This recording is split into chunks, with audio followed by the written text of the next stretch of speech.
जय हिंद साथियों। ये क्लास जो होने वाली है ये हिंदी क्लास होने वाली है। ये हिंदी की क्लास हम देखने वाले हैं जो 2023 में जो एग्ज़ाम हेल्ड हुआ था 6 फरवरी 2023 को, उसका हिंदी का जो सेक्शन है उसको हम यहाँ पे देखेंगे।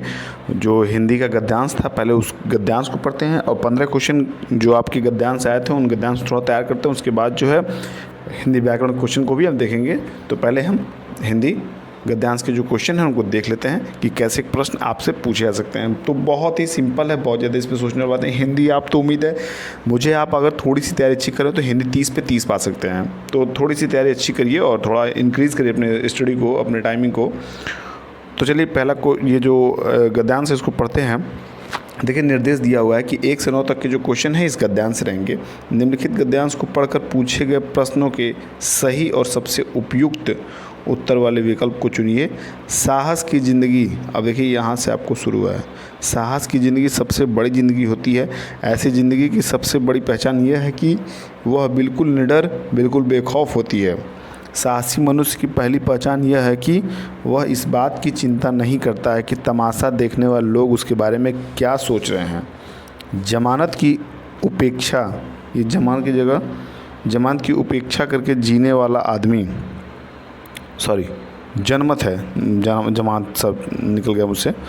जनमत की उपेक्षा करके जीने वाला आदमी दुनिया की असली ताकत होता है और मनुष्यता को प्रकाश भी उसी आदमी से मिलता है। अड़ोस पड़ोस को देख कर चलना यह साधारण जीव का काम है। क्रांति करने वाले लोग अपने उद्देश्य की तुलना न तो पड़ोसी के उद्देश्य से करते हैं और ना ही अपनी चाल को ही पड़ोसी की चाल देखकर मध्यम बनाते हैं। साहसी मनुष्य उन सपनों में भी रस, या देखिए ये थोड़ा सा मुझसे यहाँ पे जो है एडिट करते टाइम कोई दिक्कत नहीं, वैसे रस लेता है जिन सपनों का कोई व्यवहारिक अर्थ नहीं है। तो इस तरह जो गद्यांश है हम यहाँ समाप्त कर चुके हैं पढ़ के। अब इस पे आधारित जो प्रश्न है उस प्रश्न को हम देखते हैं। तो देखिए पहला प्रश्न जो है कुछ इस प्रकार से है। पहला प्रश्न क्या कह रहा है, किस प्रकार की ज़िंदगी सबसे बड़ी ज़िंदगी कही गई है। तो अभी आप देखे हैं कि जो साहस की ज़िंदगी, किसकी ज़िंदगी, ये समझौतावादी कहीं जिक्र नहीं था, सादगीपूर्ण का जिक्र नहीं था, अवसरवादी कहीं नहीं, ये साहस की ज़िंदगी थी। क्या थी? साहस की ज़िंदगी। मैं फिर से दिखा दूँ, आप देखिए यहाँ पे साहस की ज़िंदगी किसकी, ऐसी ज़िंदगी, यहाँ देखिए ये रहे आपकी साहस की ज़िंदगी सबसे बड़ी ज़िंदगी होती है, यहाँ दिया हुआ है। तो इस तरह जो अपना डी ऑप्शन है यहाँ पे सही हो जाएगा। दूसरा क्वेश्चन है हमारा। दूसरा क्वेश्चन क्या है, साहसी मनुष्य की पहली पहचान यह है कि, अब देखिए साहसी मनुष्य की पहली पहचान क्या है ये बताना है। तो देखिए इसमें देखिए सदा आगे बढ़ने की सोचता रहता है, गलत है। बाधाओं से घबराना है, नहीं। लोगों की सोच की परवाह नहीं करता है। साहसी मनुष्य जो होता है वो लोगों की सोच की परवाह नहीं करता है और इस तरह सी ऑप्शन जो है बिल्कुल सही हो जाएगा। देखिए मैं क्वेश्चन का आंसर वही बता रहा हूँ जो आपके गद्यांश में दिया गया है, तो बहुत ज़्यादा सोचने वाली बात नहीं है। गद्यांश पढ़ेंगे तो आपको भी सारी चीज़ें क्लियर हो जाएंगी। दुनिया की असली ताकत किस प्रकार के लोग होते हैं। अब देखिए ऑप्शन ए दिया है आपको, जनमत की उपेक्षा करके जीने वाले लोग, एकदम सटीक और सही ऑप्शन है। यहाँ पे क्या हो जाएगा, जनमत की उपेक्षा करके जीने वाले जो लोग हैं वो दुनिया की असली ताकत इनके ऐसे ही लोग होते हैं, ठीक है। तो यहाँ पे ऑप्शन जो ए सही हो जाएगा। अब देखिए चौथे नंबर क्वेश्चन करेगा, साहसी मनुष्य किस प्रकार के सपनों में भी रस लेता है। किस प्रकार के सपनों में भी रस लेता है, तो क्या बताना है, जिन सपनों में वास्तविकता होती है, तो ये गलत है। दूसरा है जो सपने रसपूर्ण होते हैं, ये भी गलत है। और तीसरा है जिन सपनों का कोई व्यवहारिक अर्थ नहीं होता, ये देखिए एकदम सटीक और सही ऑप्शन है। क्या है कि जिन सपनों का कोई व्यवहारिक अर्थ नहीं होता उसमें भी साहसी मनुष्य रस लेते हैं। तो इस तरह जो अपना सी ऑप्शन है ये सही हो जाएगा यहाँ पे। 5वां क्वेश्चन क्या कह रहा है कि अड़ोस पड़ोस को देखकर चलना यह अब किसका काम है ये बताना है। क्रांति करने वाले लोगों का, साहसी लोगों का, हिंसक लोगों का। सी वाला ऑप्शन जो दिया है साधारण जीव, किसका, साधारण जीव, ठीक है, साधारण जीव का काम है। छठा क्वेश्चन क्या कर रहा है कि निडर शब्द का समानार्थी शब्द बताइए। अब इसमें देखिए निडर शब्द का समानार्थी शब्द पूछा है, तो ये शब्द जो है इसी में है, किसका होगा? तो ध्यान देखिए निडर का क्या हो जाएगा? डरपोक, कायर, साहसी, भयभीत। अभी आपने पढ़ा है कि साहसी, तो साहसी यहाँ पे सटीक और सही ऑप्शन हो जाएगा। सातवां क्या है? ताकत का विलोमार्थी शब्द, यानी कि ताकत का जो विलोम है वो बताना है, और इसी गद्यांश के अंदर से ही हमें इस शब्द को निकालना है। तो ताकत का क्या हो जाएगा? ताकत का यहाँ देखिए निर्बलता, निर्बलता ध्यान देखिए निर्बलता जो है इसी में दिया हुआ है निर्बलता, तो निर्बलता यहाँ पे सही हो जाएगा। अधिकार गलत है, शक्ति गलत है, क्षमता गलत है। अब देखिए 8वां क्वेश्चन क्या है कि बेखौफ का अर्थ है। बेखौफ का अर्थ क्या हो सकता है? यहाँ पे बेखौफ का जो अर्थ है, क्या भीत होगा, निर्भय होगा, शंकित होगा, डरपोक होगा? तो इसका जो सही ऑप्शन है वो निर्भय हो जाएगा। क्या हो जाएगा? निर्भय, यानी बेखौफ का अर्थ निर्भय, उसके अंदर कोई भय है ही नहीं। 9वां क्वेश्चन है कि शुद्धतम रूप जो है, शुद्ध रूप जो है छांटिए किसका? मध्यम, मध्यम, मंधिम, मध्यम। तो ध्यान से देखिए बी वाले ऑप्शन को, समझ में आप सबको आ जाएगा। इसी को पढ़ेंगे तो आपको थोड़ा सा मध्यम की जो प्रोनाउंसिएशन है वो क्लियर हो जाए। मध्यम, मध्यम क्या हो रहा है? मध्यम। तो इसका जो बी ऑप्शन है यहाँ पे सही हो जाएगा। अब हम देखेंगे दूसरा जो पैसेज है, यानी कि दूसरा जो गद्यांश है उसको हम देखेंगे। देखिए यहाँ पे दूसरा गद्यांश दिया है, निर्देश दिया है 10 से 15 निम्नलिखित। अब यहाँ देखिए ये काव्यांश दे दिया है। क्या दिया है? ये गद्यांश न होकर काव्यांश हो गया है। तो आप पहले निर्देश देखे थे कि 1 से लेकर 9 तक और 10 से लेकर 15 तक, यानी कि एक जो गद्यांश होंगे वो आपके 9 क्वेश्चन का होंगे और जो दूसरा होगा वो 6 क्वेश्चन का होगा। तो 9 और 6 15, तो 15 क्वेश्चन तो आपको हर हाल में सही करके आना है, क्योंकि ये जो नंबर है मतलब सेट आपके नंबर है, इसमें कोई भी डिस्टर्बेंस नहीं होनी चाहिए।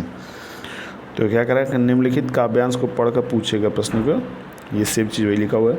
अब यहाँ से हमारा शुरुआत होता है। चंद्र तारों की सहज क्रांति, चंद्र तारों की सहज क्रांति, नदियों में है मुस्कान भरी, पवन झकोरों में दुलार, खेतों में है दौलत बिखरी, पग पग मेरा विश्वास भरा तब से है, यह जीवन निखरा प्रखर कर्म का पाठ सतत पढ़ाती है, मैं भारत माता हूँ, मैं ब्रज सदृश विपदाओं को भी अनायास सह लेती हूँ, सुधा दान कर औरों को मैं विष पीकर मुस्काती हूँ, धीरज का पाठ पढ़ाती हूँ, गौरव का मार्ग दिखाती हूँ, मैं सहज बोध, मैं सहज शक्ति, सुविवेकी भारत माता हूँ। कितना गजब काव्यांश है। तो इस काव्यांश को जो है हम पढ़ लिए और इस काव्यांश के थ्रू अब प्रश्न करेंगे। तो 10वें नंबर का प्रश्न है, यहाँ की नदियों और हवाओं में क्या है? अभी आप पढ़े हैं कि यहाँ की नदियों और हवाओं में आपका देखिए कहीं से भी कटुता का भाव तो बिल्कुल नहीं था, जल और नमी नहीं थी, दुस्साहस सुंदरता नहीं था, तो मुस्कान और दुलार जो है यहाँ की नदियों और हवाओं में है। अब देखिए 11 नंबर प्रश्न क्या कह रहा है कि खेतों में दौलत बिखरी होने का क्या तात्पर्य है? साफ पहला जो ऑप्शन दिया है, खेतों में फसल लहलहा रही है। क्या आ रही है? खेतों में फसल लहलहा रही है। एकदम सेंस जो है ये निकल रहा है। खेतों में फूल मुरझा रहे हैं, बिल्कुल गलत है। खेतों में फसल सूख रही है, खेतों में धन गड़ा, ये बिल्कुल गलत है। अब यहाँ 12वें नंबर क्वेश्चन क्या करेंगे, भारत माँ को सुविवेकी क्यों कहा गया है? सुविवेकी मतलब बहुत ही ज़्यादा विवेक से भरा हुआ, ठीक है। तो आप इसमें ऑप्शन देखिए पहला, क्योंकि वह अन्न व ज़मीन छीन लेती हैं, गलत है। क्योंकि वह वर्षा करवाने में सहायक होती, ये भी गलत है।